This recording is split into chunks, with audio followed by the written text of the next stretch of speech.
the thing that inspires me to this day is that he was the first person to tell me to always understand people behind their intent.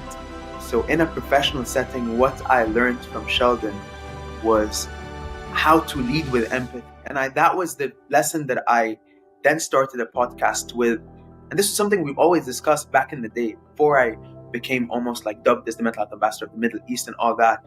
And it's crazy because when I first met him, I thought he was like very different to how I feel right now.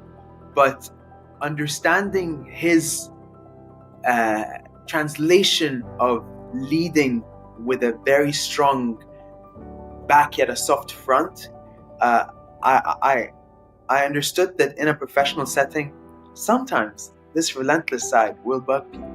And that's okay, so long as you have that caring side that asks the right question, because you always have that energy that you will feel if you come across in the wrong way. And that is a skill set, emotional intelligence, that I think I learned a lot from Sheldon. I remember a time where I was working with Sheldon in a company and I had interests that were against his, and I was very surprised for the first time that I was given a piece of advice that I just never thought that someone in that position would tell me do it. And that was the first moment where I actually started to see that, caring side of a relentless person who obviously was very, very, very performance driven.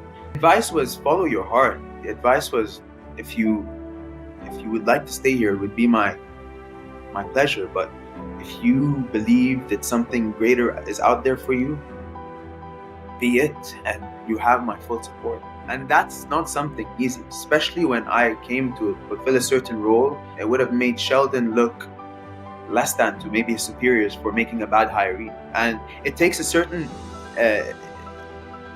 cut of a DNA to take one upon yourself for someone else to advance. That's not an ordinary response, but it makes you realize the quality and the caliber of person you're dealing with. And that's something I personally never forget.